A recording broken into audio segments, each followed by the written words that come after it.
Hey guys, this is going to be a quick video on an introduction to your functions, your operations. Now we will get to the division later in the semester, but right now we're going to talk about the addition, subtraction, and multiplication. So we've talked about function notation already, so you should be familiar with what that looks like. But let's look at the functions.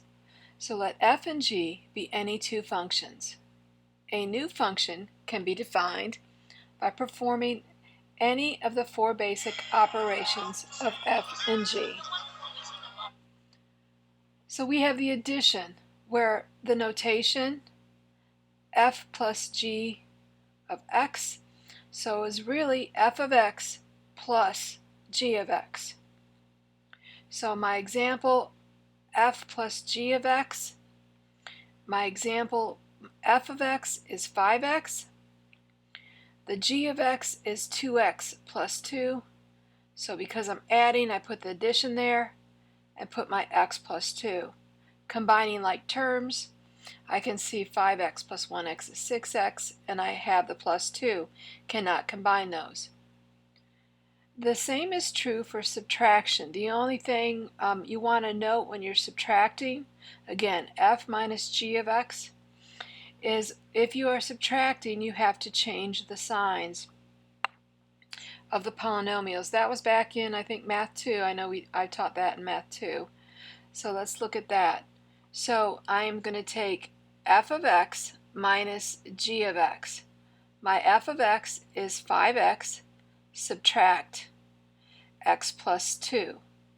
So remember, when you're subtracting a quantity that has parentheses around it, you change the sign to addition and then change every sign inside the parentheses.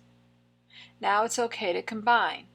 So you have 5 of x plus a negative x, which is 4x, and then you bring your minus 2 over. So again, just pay attention when you're subtracting, write your problems out, take your time with it, and you'll do fine with it.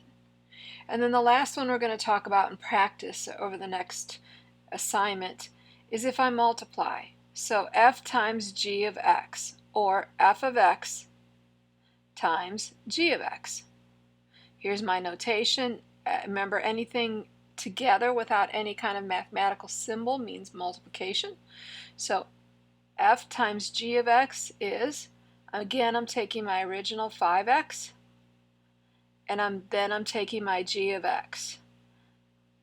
And using the distributive property, if you remember, hopefully you do. If not, Google it, or if that doesn't work, you can always meet with me in my office hours and I'll help you out. So anyway, distributing the 5x times x, you get 5x squared.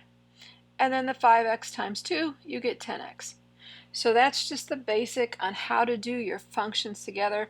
And as you can see, once you understand the notation, you're just applying your polynomial operations. The other question that you may see, or you will see often, is about the domain or range. That's what we're going to talk about in this unit. We'll get into other key features later. But you need to find the domain of this combination here. So the domains of the sum, difference, product, and quotients consist of the x values that are in the domains of both of g and x, and I'll show you an example explaining that. And I'm not going to worry about the quotient right now. So that is just one short video here showing you what we're going to get into with the operations.